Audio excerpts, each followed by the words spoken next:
One thing I love about anime is there is a little bit of something for everyone. Unless you just don't like cartoons and animation, there is, chances are, some kind of genre that is for you. So, good to see you again. Welcome to my channel. For those of you who don't know me, I am just some chick on the internet here to talk about anime while doing my makeup. And one thing that I wanted to talk about today were the short and sweet. That's the animes that are mini-series that are meant to be in a series of a few episodes rather than seasonal or yearly releases, etc., etc. Sometimes people don't have time to sit down and get themselves involved in the very tedious yet dedicated long-running animes that we've all come to know and love, and even some of us majorly hate. I mean, the groups like the Naruto's, the Dragon Ball Z's, the anime that usually lasts for years and years and years, the One Pieces where even if you sat down and you started binging it right now, you would never finish unless you wanted to quit life and everything that came therein. So for those of you who may have interest in anime or are interested in anime and you just don't have time for all that long running shit, these are a couple of short and sweet series that you might enjoy. Now don't worry, I'm not going to be that person who spoils the whole plot or tells the twist. This is not that kind of video, but in the future I might do some reviews where I cover a couple of anime or even movies from beginning to end and backstory. But until then, this is just to introduce you to some or talk about what you may already know and hopefully have a little bit of fun while doing it. So yeah, thanks for tuning in today. And first up, we're going to start with Future Diary. So, Future Diary. In this 11-episode series, we have our main protagonist, Yuki Teru, who for all intents and purposes, we're going to call Yuki. And he happens to be a bit of a recluse. Really, not even a bit. He's a total shut-in. And he has his only friend, Deus Ex Machina. We're also going to call Big D, just to make things easier. And Big D has a sidekick apprentice called Maru Maru. Big D also happens to be the deity of space and time and lives in Yuki's dreams, right? So, according to Yuki, he's imagining Big D as far as he's concerned, and he's pretty content and happy with that, you know, got this dream friend, cool. Well, turns out Big D isn't imaginary. Big D actually is a real deity. Not only that, but he gives Yuki this special phone that he enchants to be able to see the future, hence Future Diary, which Yuki now decides to use to his advantage. Now, things sound good, right? Sound good, sound great. He has his Future Diary, cool. But it gets worse. Now, Yuki ends up getting saved by this girl named Yuno, who is absolutely one of the cutest stalker psychos you will ever see in the series. Like, seriously, bitches cray. And turns out Yuki absolutely needs her though, because she also has an enchanted phone. However, her phone has a different ability. It can see the future. However, it's Yuki's future it can see. So they gave a stalker an ultimate stalking tool. Go figure. So apparently Big D has a sense of humor, because this is one weird way to make a stalker and a stalky have to team up, right? So anyway, Yuki ends up finding out that he's not the only one with an enchanted phone and that there are 11 others with enchanted phones as well. And all of them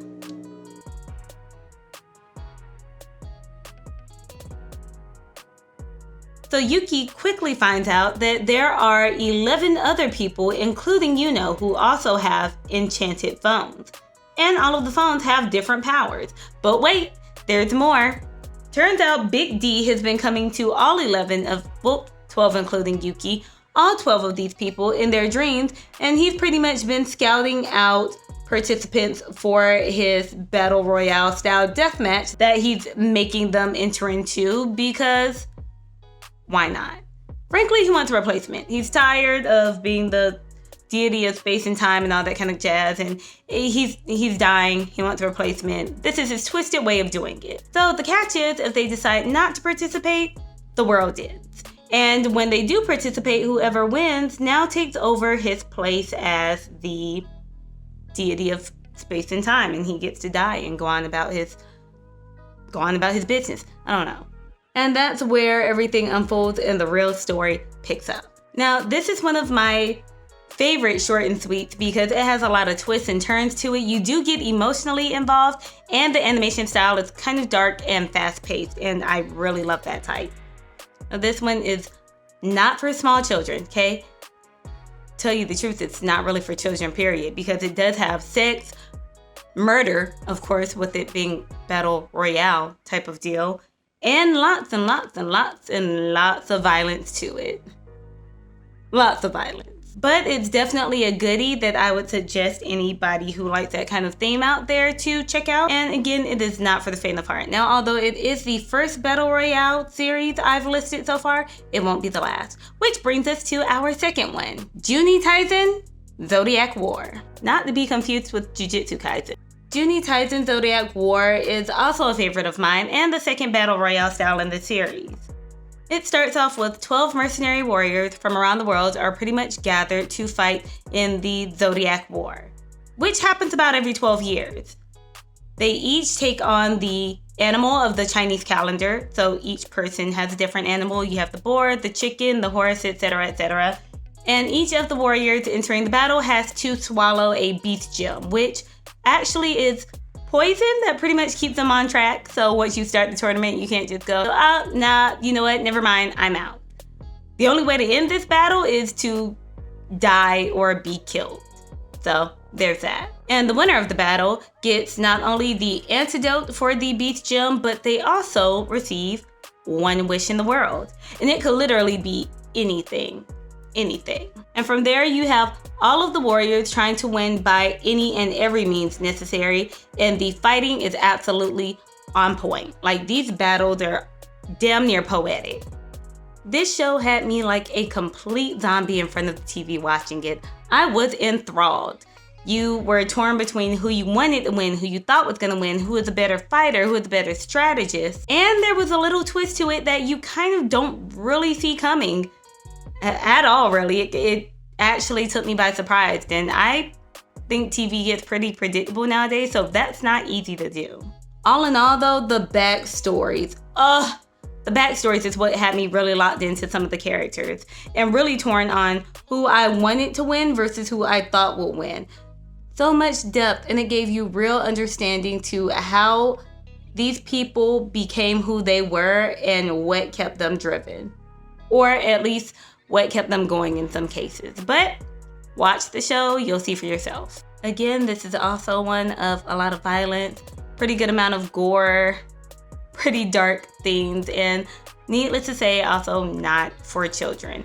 But if you like action and suspense, because it does keep you on your toes, this is definitely the show for you. Next series, Death Parade. There's never an actual parade either, so.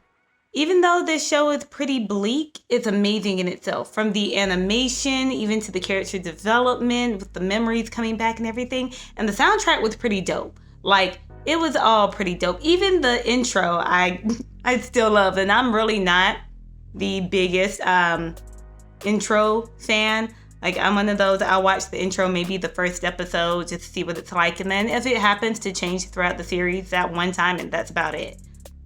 But this is definitely a show that would have me watch it again. Honestly, it was a pretty perfect miniseries. So Death Parade takes place in a very classy bar of a hotel on the 15th floor, and it's actually purgatory, where the newly deceased come with absolutely no memory of how they died, and they are pretty much made to play games that will determine where they go next. Either to reincarnation, in this instance, if you're a good enough person, you're reincarnated back into the world, or win the games, you're reincarnated back into the world, or if you fall into the infinite void, the dark abyss, where, like, that's one heck of a hell. Imagine you're just like falling forever, you're not hearing anything, you're not seeing anything, everything's dark, you just have that weird sensation of falling for the rest of eternity. I would win it on means necessary. But anyway, the show pops off when the black-haired woman shows up who has no memory of her life, her name, no anything. As far as she knows, everything started when she stepped out that elevator into the bar. So what does? she gets a job there. In the meantime, they're going to help her build back her memories, or at least let her work there until she builds back her memories as well. Which there's a backstory for everybody who works there too.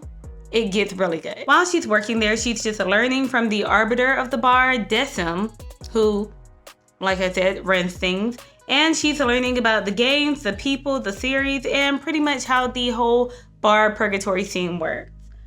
Mind you, when people come there after departing, like I said before, they don't remember how they died, but they end up learning new and more things about themselves, including how they died at the conclusions of the game and why.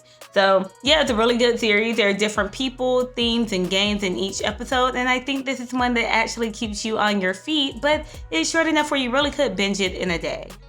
And it really does wrap things up in a nice, neat little bow, so I was pretty happy with it, as dark as the theme is. And the last show we're going to be talking about in this little short and sweet series is Another.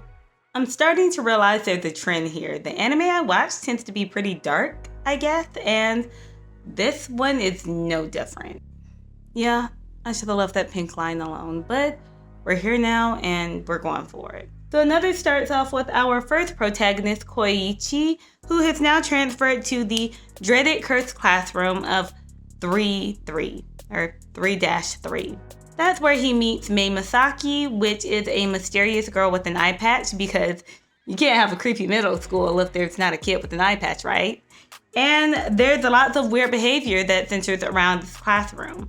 On top of the fact that none of the students act like Mei exists, which Koichi found really, really weird. So as a series of unfortunate events keep happening to the students of class 3-3, Koichi and Mei start to get closer and closer. And Koichi also starts to get closer to the mystery of the dreaded curse of the class and why it is to be. Japan sings. Yeah, you heard that. Okay, I'm back. I just can't do my lashes while talking at the same time. Simple as that. So, back to Japan Sings 2020 like we're talking about, right? So, Japan Sings 2020, basically, it's around this family and the people that they meet during, 2020, of course. It's apparently like right after the 2020 Olympics that we know in real life did not get to happen in Tokyo. I had every intention of being in Tokyo at that time if, the world situations going on now had not have happened. But back to this mythical world where the world's events that we'll call them did not take place. So it follows this family of Ayumu, who is a high school track star, and her little brother, Go, who is a little kid and a video game enthusiast, and pretty much their family trying to survive as Japan is in fact sinking.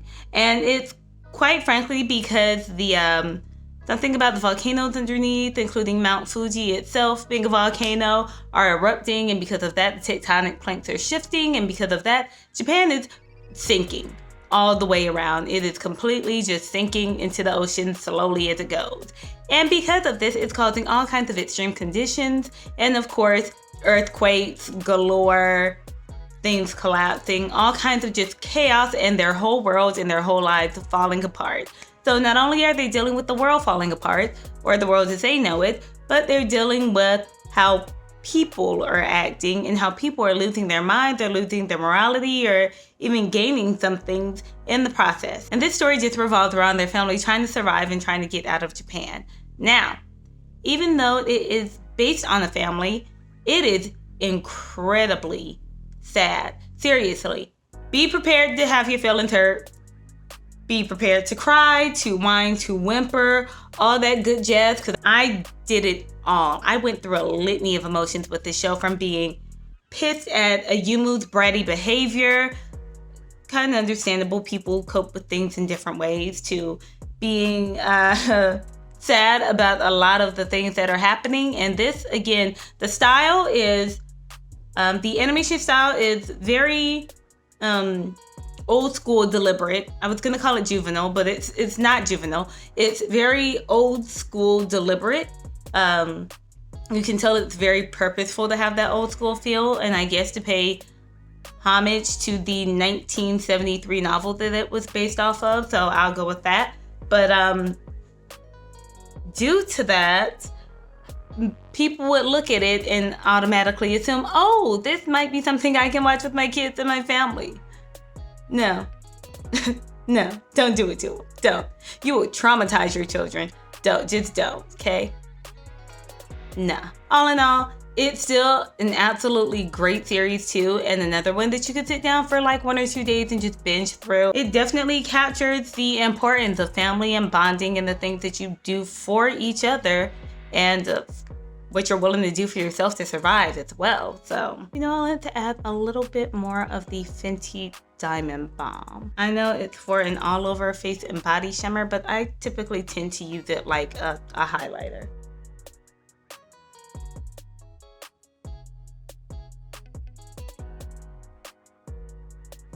All right, that's exactly what I was going for. Not too much, not too little. I don't want to look like I'm trying to do drag, but I also don't mind looking like a fucking whimsical fairy. So, ethereal, okay? Word of the day. So if any of these anime interested you, or perhaps you've watched them, go ahead, drop down in the comments, tell me what you think, and we'll talk about it. And if you have any of your own like mini series that you'd love to suggest, or like just really made you happy on its own, also go ahead and put that down in the comments. I would love to expand my anime catalog. And even though I do watch a lot, and I do watch a lot of different genres, I do tend to seem to gravitate to the dark, the creepy, and the suspenseful. Maybe I should have put Angels of Death on here too. Oh well, another show for another day. But until then, thank you so much for watching my video. Thank you for coming to my channel. Go ahead, leave a thumbs up or subscribe or do both. And I will see you when I see ya. Still no real outro. There probably won't be one, or I might do something. We'll see.